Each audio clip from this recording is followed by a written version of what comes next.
시청자 여러분 안녕하십니까? 한마디 말로 사람을 감동시키고 세상을 변화시키는 KBC 시사 토크쇼 촌철살인입니다. 일어나서는 안 될 참사가 또다시 발생했습니다. 주최자 없는 행사였다면서 책임을 피하던 정부가 마치 약속이라도 한 듯이 한날 사과에 나섰습니다. 112 사고 신고 녹취록이 공개됐기 때문이라는 비난 여론이 강한데요. 시간이 갈수록 정부의 책임론이 확산되면서 진상규명 어디로 흘러갈지도 관심입니다.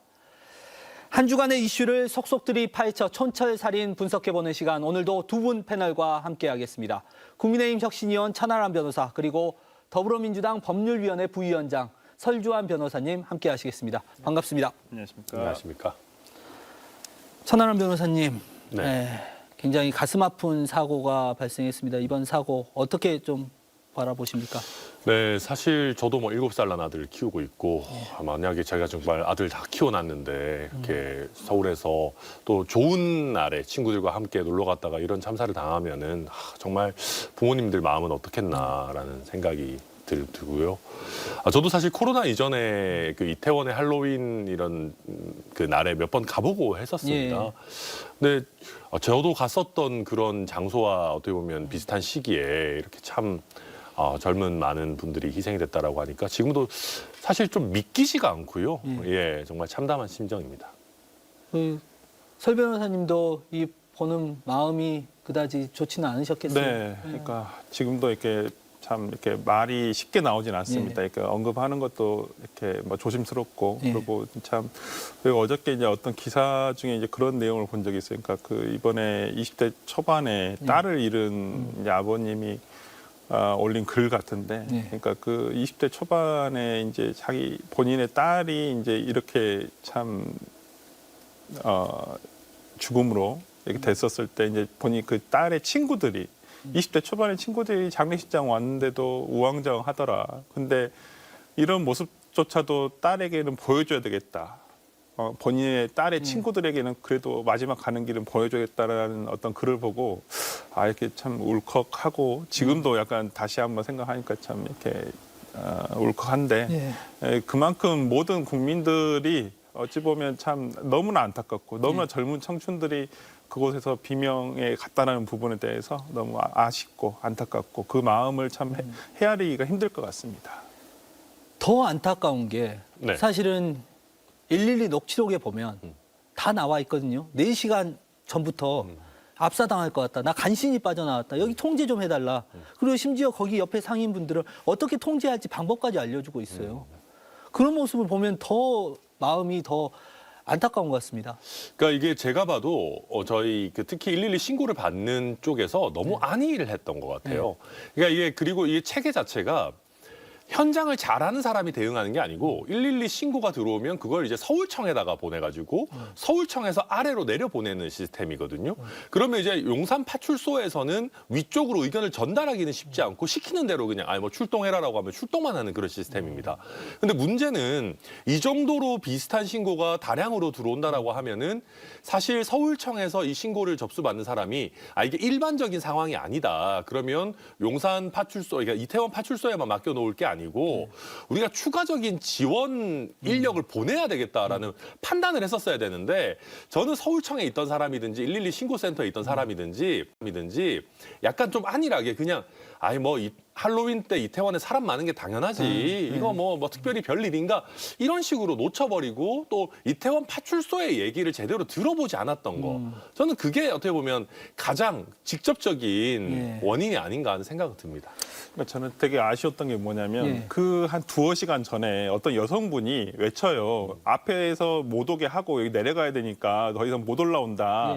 그 여자분의 말에 의해서라도 이렇게 통행이 됐거든요. 그나마 원활하게 내려갔었어요. 그렇다고 한다면 경찰관 예를 들어서 한두 명만 그 위치에 있었더라도 오늘과 같은 이러한 사고는 저는 발생하지 않았으리라고 저는 생각을 하거든요. 그만큼 어찌 보면 대한민국 국민들이 되게 그런 어떤 공권력의 지시라든지 네. 어떤 공공 질서 이런 거 굉장히 스스로 잘 지키고 이런 부분에 피해가 안 되도록 남에게 피해가 안 되도록 하는 부분에 있어서 상당히 뛰어난 모습을 예, 보여주고 있거든요. 예. 그렇다고 한다면 그 자리에 왜 정말 경찰관 한 분이라도 계셨다면 네. 이런 사고는 나지 않았으리라. 어찌 보면 그렇게 한번 정말 지나간 일이지만 이렇게 한번 참 늦었지만 다시 한번 복귀를 해봅니다. 그 도로 자체가 경사로가 되어 있고 지하철 출구와 바로 이어져 있고 이태원 1번 출구 그리고 메인 스트리트로 진입하는 곳이고 굉장히 복잡한 곳이거든요. 그러니까 그렇죠. 미리 예견할 수 있었던 그러니까 신고가 아니더라도 그 현장을 먼저 본다면 누구나 이 좀 통제가 필요하겠구나 이런 생각할 법하거든요. 그렇죠. 그러니까 사실은 그 골목은 할로윈 때가 아니라 일반적인 주말에도 가면 꽤 붐비는 도로입니다. 네. 이태원 그 말씀하신 대로 딱 그 교통의 통행의 요지에 있기 때문에 게다가 폭이 굉장히 좁고 그렇기 때문에 많이 몰리는 곳이거든요. 그런데 제가 보면은 이태원 파출소의 우선순위도 범죄 대응에 있었던 것 같아요. 조금 달랐죠. 예. 네. 그러니까 우선순위 자체가 사실 그때 정말 압사를 명시적으로 언급한 여러 가지 신고들이 들어왔음에도 불구하고 이태원 파출소에 있는 분들이 SNS라든지 인터넷에 글을 올리는 거 보면 다른 신고들, 특히 범죄 관련한 신고들도 물밀듯이 들어오는 상황에서 우리가 그런 데 대응하기에도 여력이 없었다. 네. 그러다 보니까 일반적인 어떻게 보면 공공 안전을 위한 작업에는 그분들이 신경을 상대적으로 못 썼던 것 같아요. 네. 그러니까 사전에 영산구청에서도 미리 대책회의를 하지 않았습니까? 이 네. 부분에 대해서 할로윈 대책 그때 이러한 통행이라든지 그러니까 제가 봤을 때는 이게 올해 갑자기 생긴 행사가 아니잖아요. 예. 이게 과거부터 그래도 예. 한 10여 년 전부터는 계속 이것들을 해왔었고 어찌 보면 물론 할로윈 데이라는 것이 세계적인 문화이고 어찌 보면 우리나라에서도 꼭 이태원에서만 하는 것은 아니지만 홍대나 예를 들어 강남에 다 하지만 그래도 이태원이라는 곳이 어찌 보면 외국인들도 많이 쉽게 찾을 수 있는 곳이고 관광 명소로도 유명한 곳이기 때문에 많이 찾아온단 말이에요. 예. 그렇다고 한다면 구청에서도 충분히 이 부분에 대해서 종전과 같은 방법으로 이걸 질서 유지를 하게 되면 통행이라든지 이런 것들을 해야 된다. 그리고 경찰에서도 경찰서에서도 이거 사전에 이태원 파출소장이 요청을 해요. 이거 교통 통제를 전문적으로 하는 경찰관, 예를 들어 기동대를 좀 보내줬으면 좋겠다라고 얘기를 하지만 그것이 묵살되거든요. 예. 대책이 나오지 않고 그냥 한마디로 의견은 보냈지만 예. 오히려 거기에 대한 답은 하나도 없었고요. 그렇다고 한다면 사전에 충분히 인지할 수 있었고 예상할 수 있었고 대책을 세울 수 있었음에도 불구하고 그러지 못했다는 것이 문제가 되는 것이죠. 그래서 더 안타까운 것 같습니다. 그런데 사고가 발생하자마자 사실은 일반적인 대응이 이거 내 책임 아니야. 이거 내 책임 아니야. 라는 반응이 대부분이어서 더 어떤 우라통이 터졌어요. 전 그거 보면서 정신 나갔나 생각했던 게 이 정도 큰 규모의 참사가 발생하잖아요.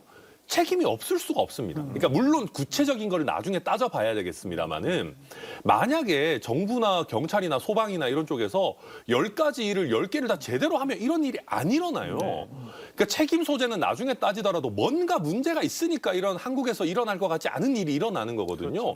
그러면 안전을 담당하는 장관이라든지 구청장이라든지 시장이라든지 이런 데서는 구체적인 건 나중에 따져보더라도 일단 뭔가 부족한 게 있었던 것 같다. 국민들께 우리가 충분히 맡은 바를 못해서 송구스럽다라고 가야 되는데 예년에 비해서 저희가 병력도 더 오히려 조금 늘려서 배치했고 주체자도 없는데 저희가 어떻게 막습니까?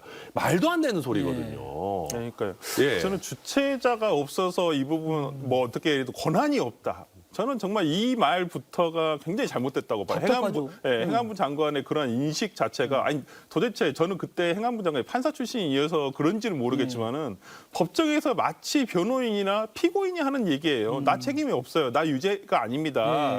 이건 내 권한이 아닙니다. 이렇게만 얘기하는 것 같이 보였어요. 물론 그 내용도 다 틀렸어요.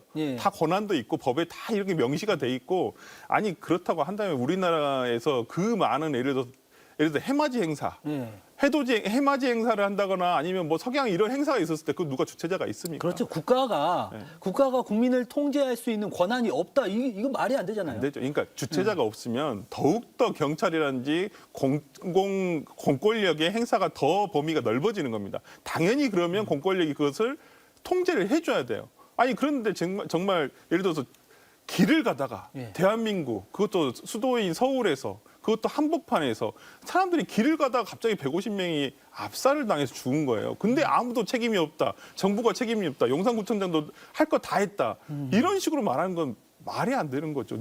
당연히 누군가에게 책임이 있어야 되는 것이고 있는 거예요. 그러니까 그리고 저는 그런 겁니다. 물론 우리가 그 개개인의 어떻게 보면 자율적인 영역들이 있기 때문에 네. 정말 민간에서 뭐 자율적으로 뭐 주말을 즐기고 행사를 즐기고 하는 것을 경찰이 사사건건 가가지고 통제하고 이러라는 말이 아니잖아요. 그게 예.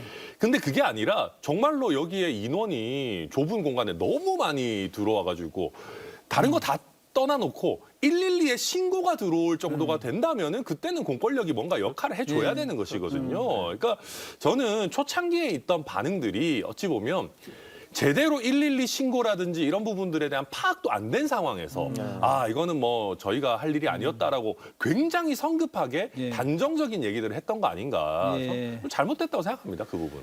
그런데 이제 지난 1일을 기점으로 상황이 변합니다. 112 신고 녹취록이 줄줄이 공개되자 이 말들이 조금씩 바뀌는데요. 그 영상 한번 보고 오시겠습니다.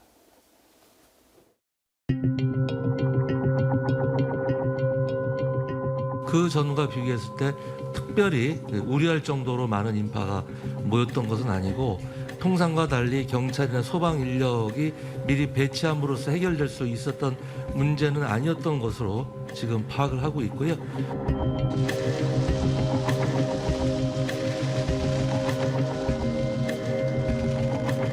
결과적으로 소중한 가족을 잃은 유가족과 슬픔에 빠져 있는 국민의 마음을 미처 세심하게 살피지 못했습니다. 국가는 국민의 안전에 대해 무한 책임이 있음에도 이번 사고가 발생한 것에 대해 국민 안전을 책임지는 주무부처 장관으로서 이 자리를 빌려 국민 여러분께 심심한 사과의 말씀을 드립니다.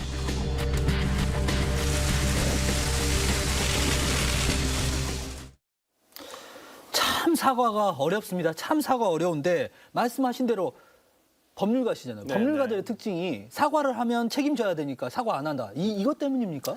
약간 그런 게 이제 저는 윤 대통령도 어찌 보면 검사 출신이시지 예. 않습니까? 검사 출신들의 사과가 없는 이유 중에 하나가 전 그건 것 같아요. 검사들은 자신이 어떤 공소유지를 못 한다거나 기소를 못 하면 자기가 진 거예요. 검사로서의 직분 이를 정확하게 못 한 거예요. 네.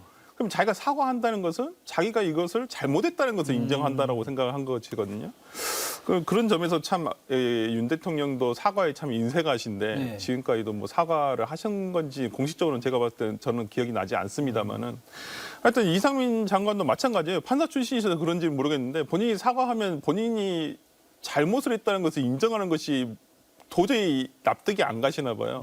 저는 그렇지 않다고 봐요. 다 사람이에요. 무결점이 아닙니다. 신이 아니에요. 신이 아닌데 어떻게 본인이 잘못한 것도 있을 수 있고 어찌 보면 장관이기에 소방과 경찰을 모두 다 관할하고 있는 장관이기 때문에 자기가 또 정치적인 책임도 있는 거예요. 법적인 책임뿐만 아니라. 그러니까 이런 법적인 책임 부분은 이게 사사시 한번 우리가 따져보면 될 일이고 정치적으로 책임이 없다. 아, 나는 전혀 잘못한 게 없는데 왜 이러냐. 이런 식으로 가지고 있는 인식 자체가 너무나 실망스럽다는 거죠. 국민이 봤었을 때. 그렇다고 한다면 도대체 어떤 국민이 아니 어디를 가다가 길에 가다가도 이렇게 죽는데 대한민국 국민으로서 대한민국 안에 있음에도 불구하고 보호를 받지 못한다라고 한다면 어떻게 국가를 믿고 이렇게 살겠습니까? 근데 저는 주변에 판사 출신들, 검사 출신들도 보면 사과 잘하는 사람들도 있어요. 사람 개별 차이가 개별적으로 있다니. 차이가 있죠. 예를 들면 오세훈 시장 같은 경우도 뭐 법률가 출신이지만은 그러니까 저는 오히려 중요한 거는 정치적으로 어느 정도 트레이닝이 됐느냐.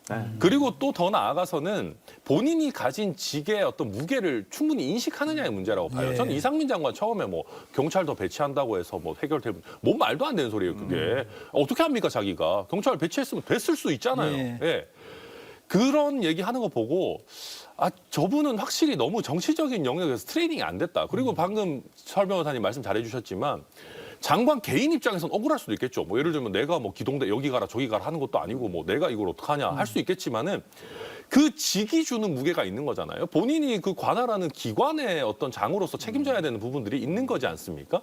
그런 어떤 정무적인 책임에 대한 트레이닝이 아직 좀 덜 되신 게 아닌가, 너무 갑작스럽게 장관이 되신 게 아닌가라는 생각이 들고 더 나아가서 저는 저희 진영에도 좀 얘기를 하고 싶은 게 있어요. 예. 그러니까 저희 진영이 과거에 이제 광우병 사태라든지 이런 걸 겪으면서 당하면 안 된다. 그러니까 밀리면 안 된다. 그렇죠. 우리가 기에서. 밀리면 안 네. 된다. 이런 잘못된 교훈을 얻은 것 같아요. 네. 그러니까 물론 광우병이 이제 나중에 드러나고 보니까 이게 잘못된 선동이었고 뭐 이상한 팩트 체크가 안 됐고 이게 있지만은 사실 그때 사건을 키운 거는 이명박 정권 대 국민에 대한 커뮤니케이션이 좀 미숙했던 그랬죠. 거. 네. 국민들로 하여금 화가 날 만한 뭔가 언행들이 나왔던 거 이런 부분들도 분명히 있는 거거든요.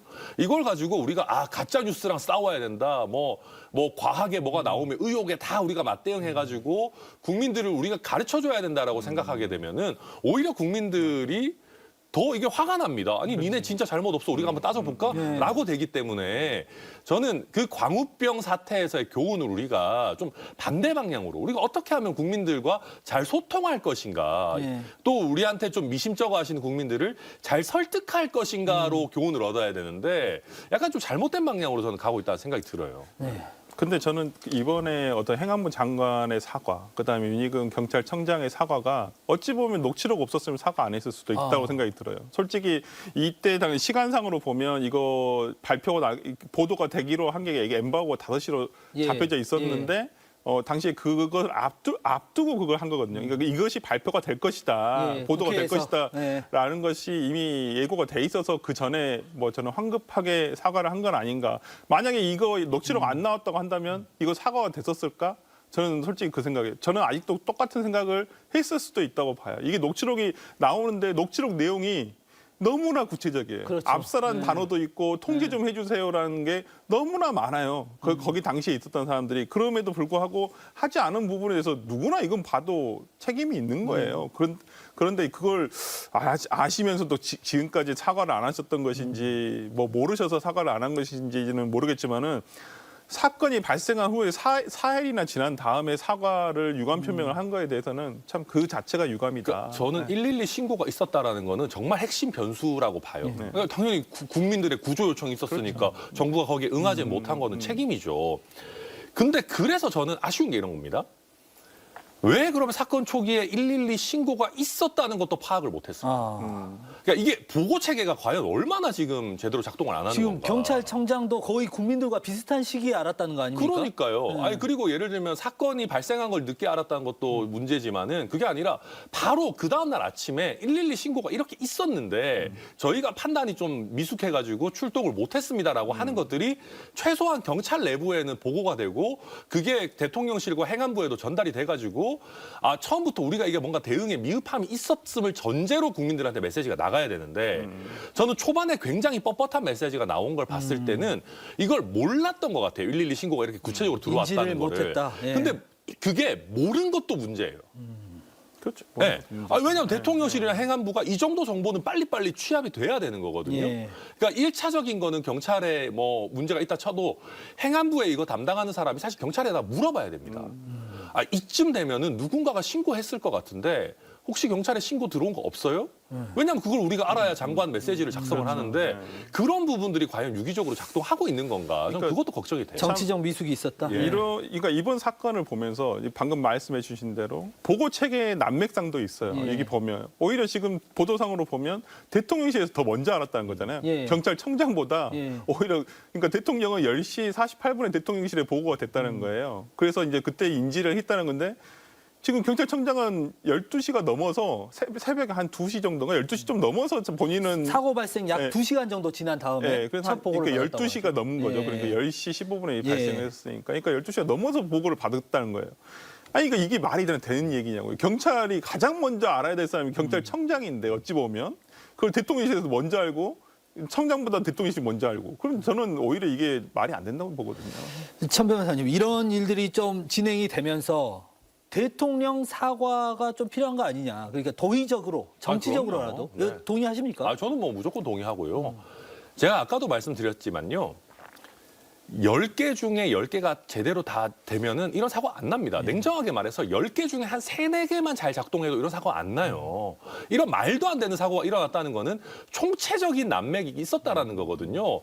그러면 대통령께서는 설령 직접 본인이 지휘하거나 뭐 하거나 한 게 아니라 하더라도 대한민국 정부를 책임지는 사람으로서 국민들께 사과하는 게 맞죠. 그리고 그 사과는 가능하면 당연히 정식적으로 해야 됩니다. 이게 뭐 뭔가 빈소를 방문하시면서 뭐 그냥 사과드린다 이러고 말 게 아니라 어느 정도 이 사태의 어떤 문제점들을 좀 총망라하시면서 우리 정부와 우리 경찰에 이러이런 문제점이 있었다. 우리가 이런 걸 개선할 거고 지금 이런 일이 발생한 거에 대해서 굉장히 송구스럽게 생각한다라는 메시지는 저는 빨리 내놔야 된다 생각합니다. 그러니까 저는 그 생각을 해요. 지금까지 윤 대통령이 이거 집권하신 이후에 예. 여러 가지 실수가 있었어요. 예. 특히 우리가 기억 남는 게 뭐 EXX 발언, 예. 뭐 대한민국 뭐 대통령실의 공식적인 내용으로 봤을 때 뭐 야당에 대해서 했다고 하니까 뭐 본인들 그렇게 얘기를 하니까 10분 뭐 100번 양보해서라도 그 부분 하더라도 그 부분에 대해서 그런 사과가 했다면 필요하죠. 예. 야당에 대한 최소한의 사과는 있어야 되는데 그 정도도 없었어요. 그렇다고 한다면 저는 모르겠지만 지금 당장 하라는 거 아니에요. 사과. 뭐 어떤 대부분에서 어느 정도 수습한 이후에 저는 내각에 대한 어떠한 뭐 경질이라든지 이런 부분 포함해가지고 좀 총괄적으로 이런 사과의 어떤 대국민 사과가 있어야 되지 않겠느냐. 아니 대한민국 국민 그것도 너무나 젊은 청춘들이 150명 가까이 크게는 뭐 300명 가까이 사상자가 발생을 한 거예요. 여기에 대해서 대통령의 사과 표명 한마디 없이 넘어간다는 것은 그건 말이 안 된다고 봅니다. 지금 행안부 장관 경질설, 뭐 경찰청장 물러나야 된다. 여당 내부에서도 나오고 있습니다. 저희 지도부에서도 그렇고 저희 당 사람들도 그렇고 당연히 물러나야 되는 거 아니야라고 생각하고 있어요. 아니, 경찰청장은 말할 것도 없고요. 행안부 장관도 물러나야 됩니다. 그러니까 행안부 장관은 어찌 보면 원래 같으면 보고 체계에서 빠져 있었을 수도 있습니다. 그 경찰청 안에서 이게 예. 어떻게 보면 112 신고가 제대로 보고가 안 된 거겠죠. 근데 본인이 스스로 국민들의 감정을 건드렸어요. 예. 설화를 본인 스스로 자초를 했습니다. 이런 상황에서 어떻게 행안부를 계속 끌고 갈 수가 있겠습니까? 예. 게다가 지금 이상미 장관 같은 경우 굉장히 안 좋은 게요. 경질을 안 하게 되면 어떤 시그널을 드리는 게 되냐면 대통령과 친하니까 이 정도 큰 참사가 일어나도 안 잘리는구나. 그렇게 되면 우리가 공직사회의 기강을 어떻게 잡습니까? 그러니까 저는 당연히 경질해야 된다고 보고요. 더 중요하게는 본인이 먼저 그만두겠다고 해야 되는 거 아니에요? 예. 아니 이런 정도의 참사가 일어났는데 왜 내 탓이오라고 한 사람이 없어요. 아니, 말이 안 되는 거지 않습니까? 그러니까 경찰청장이건 행안부 장관이든 내가 물러나겠다라고 하고 다만 지금 이게 사고 수습의 초기 국면이니까 어느 정도 수습이 되고 나면 제가 물러나겠습니다라고 해놔야지 이게 국민들이 봤을 때도 저 인간들이 그래도 최소한 책임을 지는구나라고 하는 거지 그런 얘기를 안 하니까 더 답답한 거죠 이거는.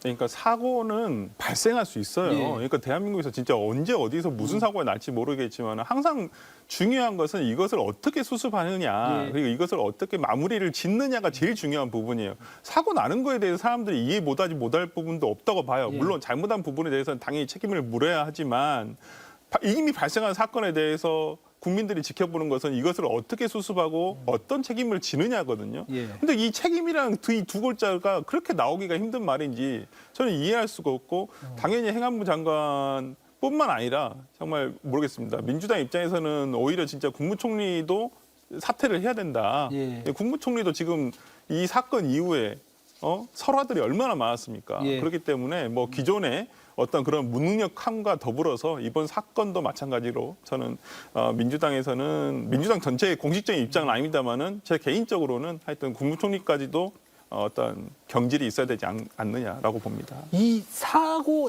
이 참사 자체를 좀 축소시키려는 그런 움직임도 사실 좀 있었거든요. 있었었죠. 그러니까 참사를 사고로 해라. 희생자는 사망자로 해라. 그러니까 명칭도 그 단어를 쓰는 것도 상당히 참 어찌 보면 유족들도 불쾌한 부분도 있어요. 유족분들 중에서도 왜 사망자라고 하느냐. 그러면 우리는 희생자가 아닌 것이냐.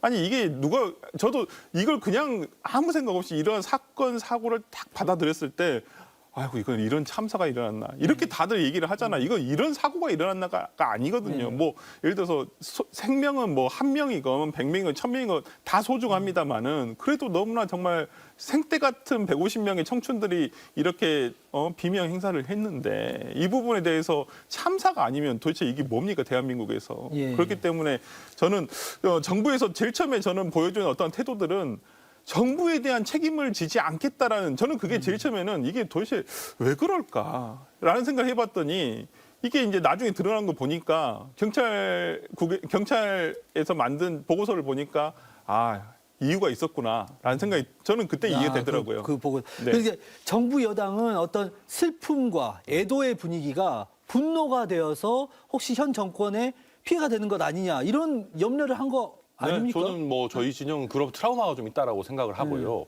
그런데 잘 한번 생각해 보면요. 이것도 모든 게 종합적인 대응의 문제입니다. 예. 만약에 저희 정부가 책임을 잘 통감하고 뭐 정말 추모를 잘 하고 책임을 제대로 지고 뭐 물러날 사람 물러나고 이랬으면요. 죄송한 말씀인데 용어를 참사로 하든 사고로 하든 뭐 사망자로 하든 희생자로 하든 별로 국민들이 그렇게 신경 안 쓰실 겁니다. 예. 그냥 뭐 행정부 내부에서 뭐 용어 통일을 위해서 어떻게 보면 뭐 가치 중립적 단어를 쓸 수도 있지라고 하고 넘어갈 수도 있어요. 이게 뭐 언론의 보도 지침을 준 것도 아니고. 근데 그게 아니라 이후에 나오는 태도들이 뭔가 책임을 회피하려고 하는 것 같고 사건의 어떤 중대성을 뭔가 축소하려고 하는 것 같고 하니까 이 용어도 굉장히 안 좋아 보이는 겁니다. 그러니까 저도 그런 게 되게 아쉬운 거예요. 이게 누가 봐도 굉장히 큰 참사지 않습니까? 근데 이거를 뭐 사고로 쓴다고 해서 이게 줄어들어요? 그게 아니거든요. 예. 그러면 그만한 일에 대한 저희가 책임을 느끼고 뭔가 국민들과 공감하는 모습을 보여드려야 되는데 그런 게 없다 보니까 이거 현수막에 달려있는 문구마저도 저 인간들 저거 나쁜 의도로 가지고 한 거 아니야? 이렇게 보게 되는 거죠. 예. 저는 거기에 더불어서 근조 예. 이 리본 다는 것도 예. 이게 지침이 내려왔어요. 맞아요. 또 행안부 나중에 공문이 왔죠. 예. 공문 와가지고 글자 보이지 말아라. 뒤집어서 아니면 글자가 안 보이게 까만색만 달아라. 아니 그게 근조 보이건 안 보이건 그게 무슨 저도 그건 도대체 의미가 무슨 왜 의미가 그렇게 하는지 있습니까? 모르겠어요. 그러니까 이게 이런 내용, 그러니까 누가 봐도 납득할 수 없는 예. 어떤 이런 정부의 지침이 내려오니까.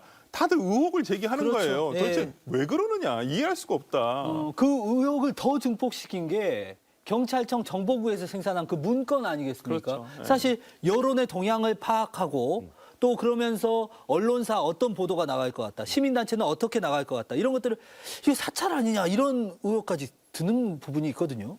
아니 이거는 진짜 너무 과도한 충성 경쟁 아닙니까 이거? 경찰청에서 충성하기 위해서 그걸 보여주기 위해서 만든 거다. 그럼요. 지시가 없었다. 이건 뭐 지시가 있었든지 없었든지 모르겠습니다만은 이건 충성 경쟁이죠. 그러니까 이 사람들이 경찰청 정보국에서 이거 만들어가지고 경찰청장한테 아마 주면서 청장님 이게 대통령실에 가가지고 우리 대응 방안을 미리부터 잘 해놨으니까 이거 좀 한번 어필 좀 하십시오. 예. 그러면 서로가 충성 경쟁하는 거죠. 예. 경찰청장 가가지고 또 저희가 과거 경험에 비춰서 잘 준비해 봤는데 이거 참고하십시오. 이거 경찰이 할 일입니까?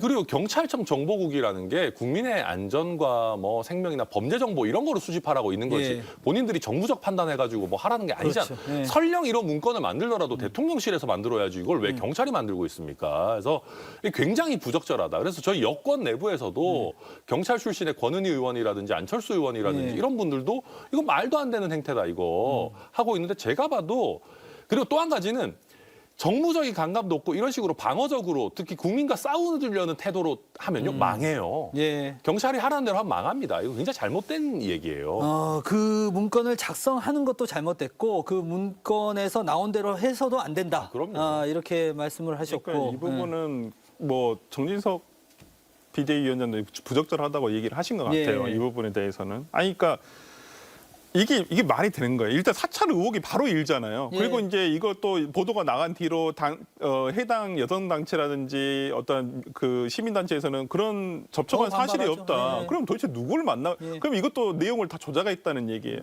경찰국에서 왜 이런 걸 만들어요? 그렇다고 한다면 이러한 것들이 누가 지시했는지는 모르겠지만 이걸 만들게 한 사람들이 그런 인식을 가지고 있다는 거예요.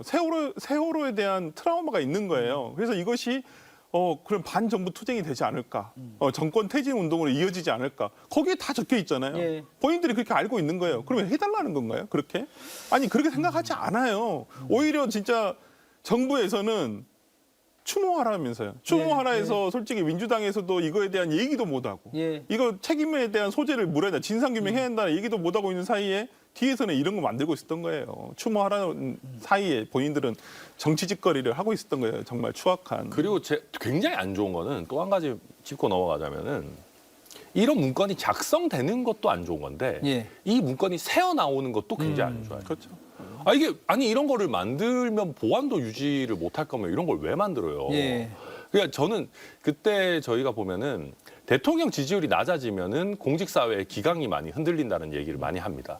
그러면 이거를 만드는 주체들조차도 충성 경쟁을 하고 있는 사람들도 어찌 보면 이거에 대한 보안 유지도 제대로 안 되는 거예요. 그러니까 지금 대통령실에서는요, 딴 것보다 뭐 나랑 친한 장관을 지켜야 된다. 뭐 우리가 이 사건을 축소해가지고 했는데 이게 아니고 정말 책임 있게 진정성 있게 이 사태를 우리 참사를 잘 수습해가지고 예. 대통령 지지율 뭐 이걸 이용하자는 건 아니지만 국민들께 좋은 모습을 보여드리자라는 뭐 이런 생각을 해야지 이걸 뭐 어떻게 뭐 해가지고 안 돼요. 그러니까 대통령 지지율이 안 올라오면요 공직 사회도 제대로 안 움직입니다. 그럼 명심해야 됩니다. 그러니까 예. 경찰 내에도 예. 지금 굉장히 반발이 있는 것 같아요. 경찰의 조직이 굉장히 크지 않습니까? 예. 전체 경찰 공무원 수가 한 14만 정도가 되는데 이제 지금 보면 어제 그러니까 뭐 이제 며칠 전에 이제 보도 내용들을 보면 그런 내용이 있어요. 그러니까 이태원 파출소 현직 경찰관들이 내부망에 올리는 거예요. 예. 자신들이 너무 억울하다. 아니 왜 자신들한테 이것을 다 덮어 씌우려고 현장 대응이 부실했다. 강도 높은 감찰하겠다고 하니까 아니 본인들은 정말 죽으라고 그 현장에서 고생은 다 했는데 오히려 이것을 판단하고 지휘해야 될 사람들은 가만히 있고 자기들이 실행하는 사람들 지시를 받고 예. 실행하는 사람들인데 자기들이 책임을 지우려고 하느냐. 자기들이 아니 어찌 보면 그 사람들 다 한 가정의 가장들이고 정말 뭐 정말 장한 아들이고 그런데 어찌 보면 불명예스럽게 꼬리 자르기 식으로 잘려낼 수가 있으니까 그대로는 당연히 못 참죠. 저는 이 문건도 마찬가지로 봐요. 네. 이 문건이 당연히 예를 들어서 서울청이라든지 경찰청 정보국에서 작성이 됐다라고 한다면 이게 위선으로 다 보고 자기들끼리 보려고 만든 건 아니지 않겠습니까? 예, 예. 당연히 예, 대통령실까지 보고하려고 했겠죠. 보고가 예. 됐을 수도 예. 있는데 이 과정에서 저는 당연히 내부 통제가 안 된다고 봐요. 예. 이 부분에서 이 경찰청 내에서도 상당히 이런 그 문제의식을 정부 가지고 방침에 대해서 네. 문제 의식을 가지고 있는 사람들이 이런 걸 있다. 우리가 왜 만드나 이런 생각이 그러니까 절로 들 수 유출이 있죠. 또 됐을 수 그렇죠. 있죠. 맞습니다. 예. 그러면서 경찰이 이번 참사의 진상 규명에 나서겠다면서 특수수사본부, 특수본을 본격 수사에 들어갔습니다. 지난 2일이었죠. 서울지방경찰청과 용산경찰서, 용산구청 등에 대해서 압수수색에 들어갔습니다. 일단 브리핑 영상 함께 보시겠습니다. 사고가 발생하기 직전에 현장의 심각성을 알리는 112 신고가 다수 있었던 것을 확인하였습니다. 그럼에도 불구하고 112 신고를 처리하는 현장의 대응은 미흡했다는 판단을 했습니다. 이를 위해 오늘부터 경찰청에 특별기구를 설치하여 투명하고 엄정하게 사안의 진상을 밝히겠습니다. 예, 설 변호사님. 네. 이 특별수사본부가 경찰을 압수수색해요, 경찰이. 네. 사실 좀 이례적인데 이것이 검찰이 수사하기 전에 우리가 먼저 하자. 이런 해석도 나오거든요. 뭐 그럴 수도 있고 이제 자체적으로 이것을 좀 강도 높게 해서 뭐 자정 기능이 있다 우리에게는 뭐 이렇게 보이는 것 같은데 이건 검찰에서 원칙적으로는 검찰에서 해야 돼요. 경찰에 대한 수사는 검찰에서 할 수 있게끔 돼 있고요. 예.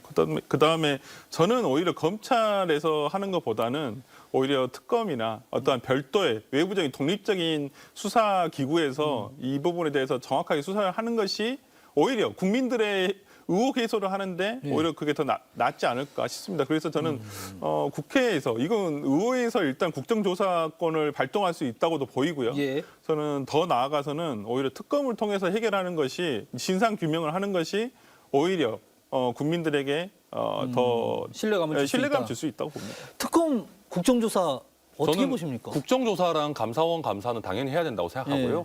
특검 같은 경우는 일단 시간이 좀 걸리기 때문에 예. 그러니까 특검 뭐 만들고 구성하고 하는데 한 몇 달 걸리기 때문에 일단 초동 수사를 하는 거는 뭐 당연히 해야 되는 겁니다. 초동 수사 결과가 국민들께서 보셨을 때 부족하다라고 하면 당연히 특검도 고려할 수 있을 것 같고요. 그러니까 지금 근데 이게 경찰이랑 검찰이요. 지금 분위기가 좀 묘해요. 예. 검찰 입장에서도 검수완박이랑 이제 수사권 조정이 되면서 업무상 과실치사 이런 거는 검찰의 직접 수사 범위에서 빠져 있어요. 예.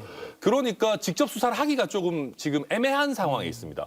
그리고 경찰에서도 이 수사권 조정 국면 때문에 원래 같으면 이런 경우는 합수본을 꾸리거든요. 예. 경찰에서도 좀 합동수사본. 검찰과 하고 검경. 검찰에서도 예. 이렇게 좀 받고 이래가지고 해야 되는데 경찰도 어떻게 보면 우리는 우리 스스로 할 수 있고 검찰 니네는 검수완박 됐으니까 권한 없잖아 지금 이런 분위기거든요. 예. 그러다 보니까 한동훈 법무부 장관도 이게 검수완박 때문에 할 수 있는 건지 잘 모르겠다. 2일 국회에 출석해서 그렇게 예. 말했죠. 이번에 한동훈 장관의 발언은 너무나 부적절한 발언인데 왜 그렇죠? 여기에 굳이 그러니까 검수완박 저는 검수완박이라 하지 않고 그냥 검찰청 형사소송법 예. 개정안이라고 하는데 이 부분은 그렇게 들이대는 거 아니에요. 솔직히 오히려 보면 이런 거에서 정치적이라고 하는 거예요. 진짜 한동훈 장관 정치인 다 됐는데 얼마 전부터 정치인 다 됐는데 네.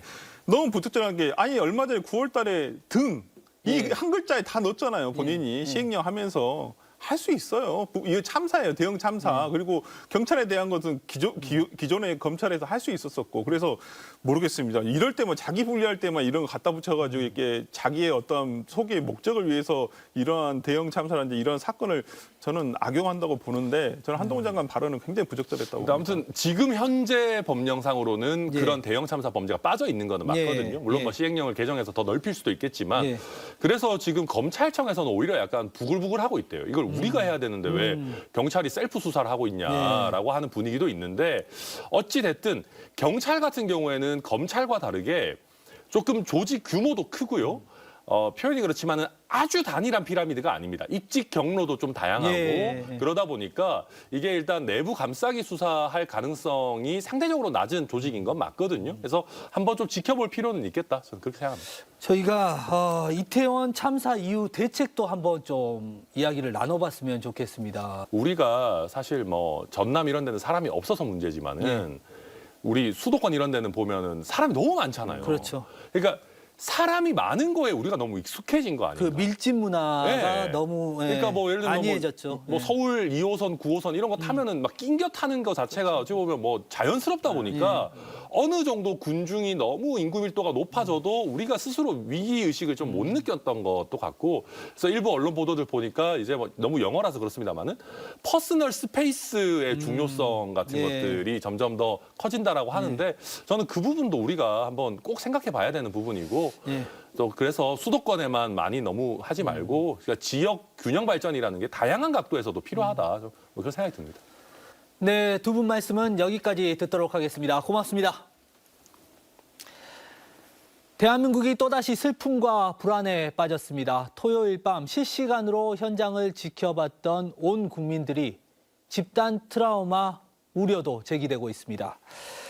이어서 정신건강 분야 전문가와 함께 집단 트라우마 무엇이고 어떻게 극복 가능한지 대담 이어가 보도록 하겠습니다.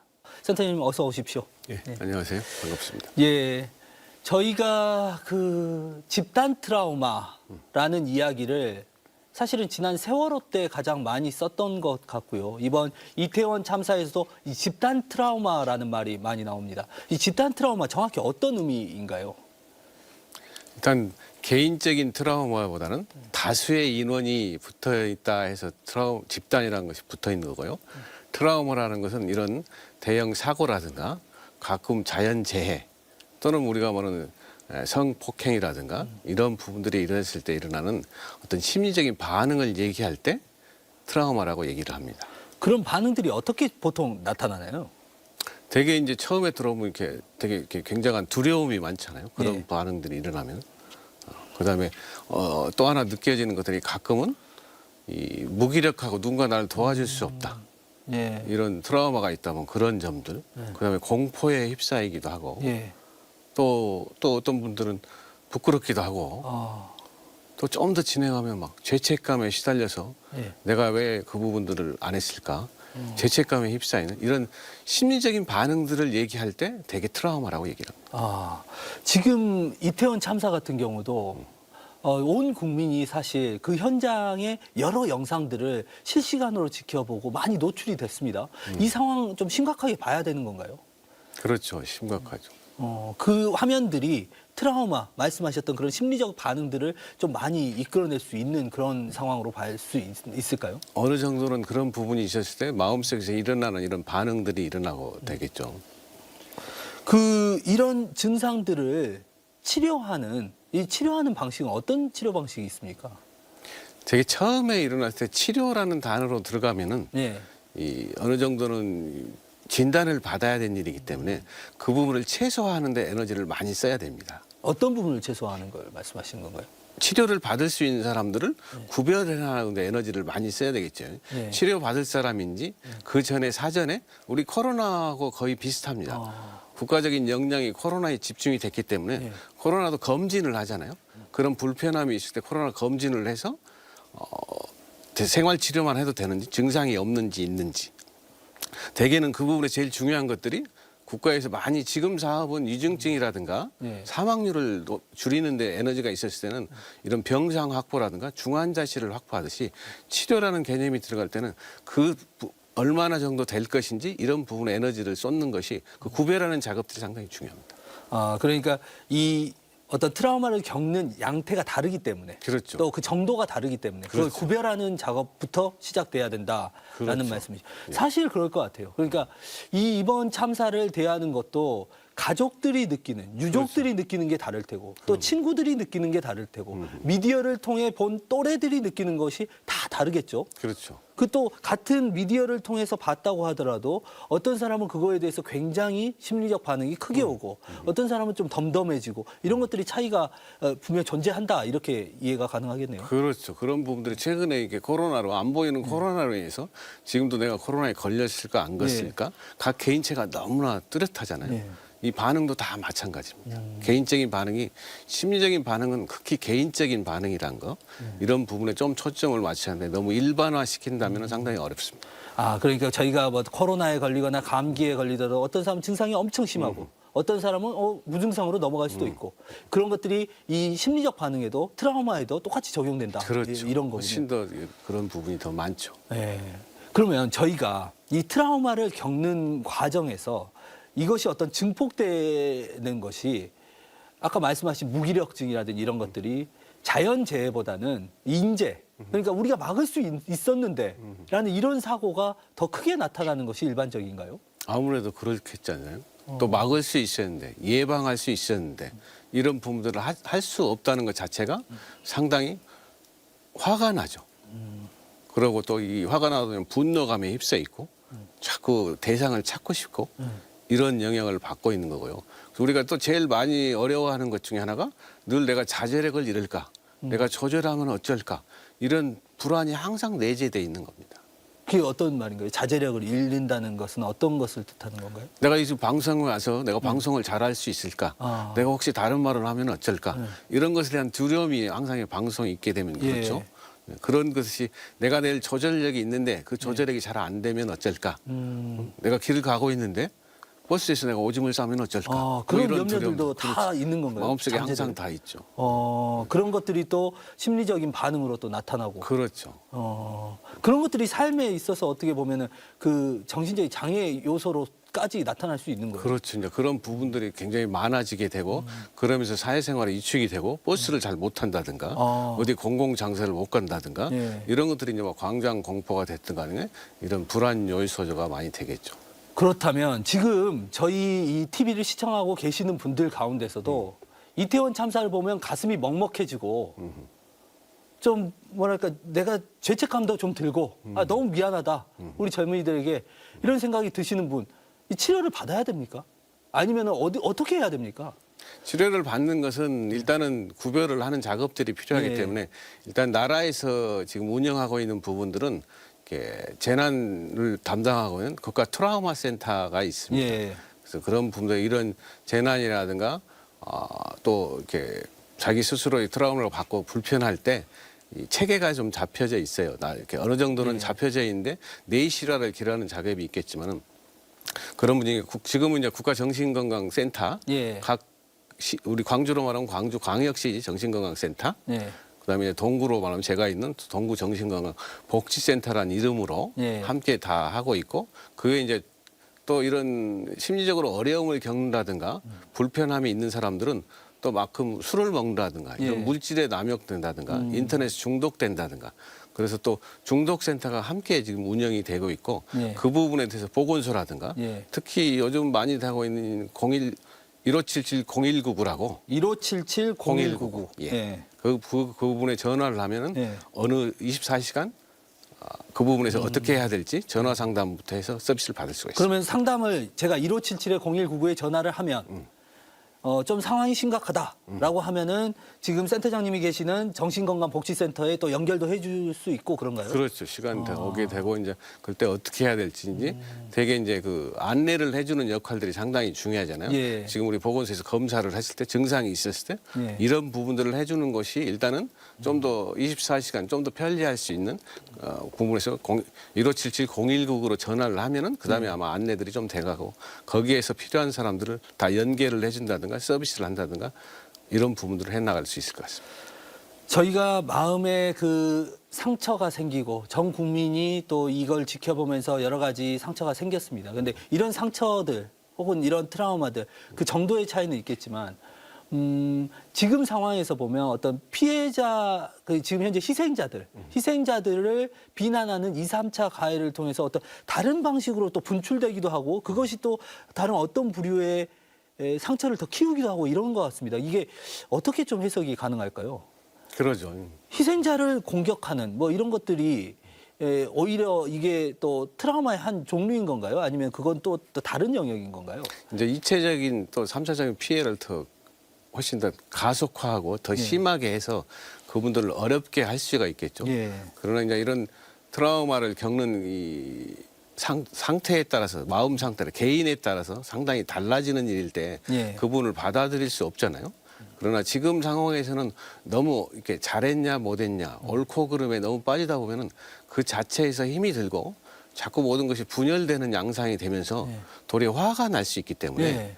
지금은 좀 더 그런 부분을 떠나서 우리 가족 중에서 우리 옆 친구 내지는 내 그런 부분에서 당한 사람이 그런 어려움을 겪은 사람이 있었을 때 지금은 좀 집중해야 될 것이 어떤 이런 슬픔이나 고통에 좀 더 초점을 맞춰야 되는데 예. 너무 책임 소재를 나눈다든가 누가 잘했느냐 그러다 보면 더 힘들어지겠죠. 예. 그래서 책임 소재보다는 좀 더 슬픔이나 고통에 집중하고 그 후에 또 해야 될 일이 뭔지 좀 더 현재에 집중하는 연습이 좀 더 필요할 것 같습니다.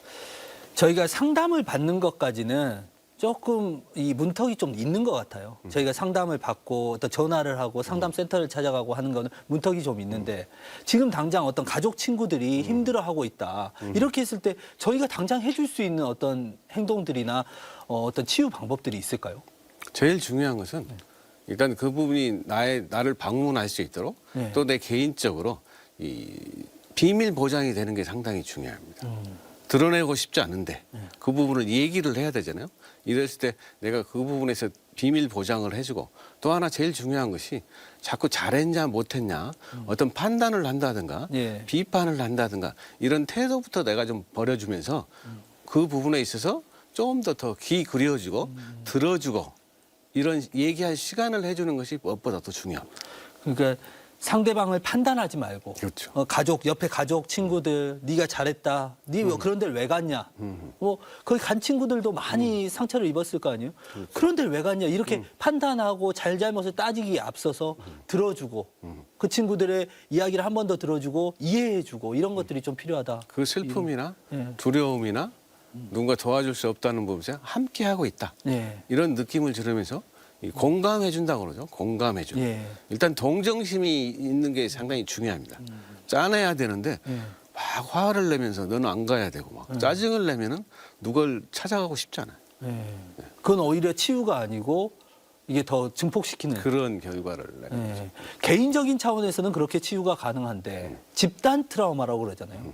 저희 이렇게 전 국민이 온 국민이 그 상황을 지켜보고 마음 아파하고 좀 자책하고 이런 상황에서 이런 집단 트라우마를 어떤 좀 극복할 수 있는 방법 어떤 게 있을까요? 있는 그대로 아까 같이 전부 집단도 마찬가지죠. 예. 이제 개인화할 수 있는 것이 좀 더 양질적인 것을 항상 했지만 집단도 같은 태도입니다. 지금 이런 슬픔이라든가 고통이 얼마나 있을 수 있는지 이런 부분들에서 좀 더 초점을 맞추고 또 우리처럼 이런 집단이 그 순간에 전부 이 심폐소생술을 하고 있고 힘든 사람을 도와주고 있고 이런 어느 정도 긍정적인 부분들을 좀 더 초점을 맡아갖고 네. 공감하고 서로 노력했고 이렇게 질서를 유지하려고 노력했던 이런 부분들에 좀 더 초점이 맞춰져야 되는데 항상 힘들고 안 되고 이 불편한 데만 초점을 맞춰져 있는 부분들을 좀 더 방송이 됐든 간에 전체적으로 좀 더 초점을 맞춰주는 것이 중요합니다. 그러니까 그 상황에서 발생했던 어떤 의인들도 많이 나오고 그럼요. 미담도 나오는데 그런 부분들이 조금 더 부각되는 아무래도. 그런 것들이 치유에 도움이 될 수 있다. 그렇죠. 이렇게 보시는군요. 예, 센터장님 저희가 많은 시간을 할애할 수 없어서 여기서 마쳐야 될 것 같습니다. 오늘 이야기는 여기까지 듣도록 하겠습니다. 고맙습니다. 고맙습니다. 예. 젊은이들이 그곳에 간 것이 잘못이냐? 그렇다면 대한민국 정부 책임이 없느냐? 대한민국 정부의 책임의 처음과 끝은 어디냐? 미국 외신 기자의 질문이었습니다. 한덕수 국무총리가 농담으로 넘겨버린 이 질문에 대한 대답. 아직 우리 국민은 듣지 못했습니다. KBC 시사 토크쇼 촌철살인 여기서 마치겠습니다. 시청해주신 여러분 고맙습니다. 센터장님 감사합니다. 감사합니다.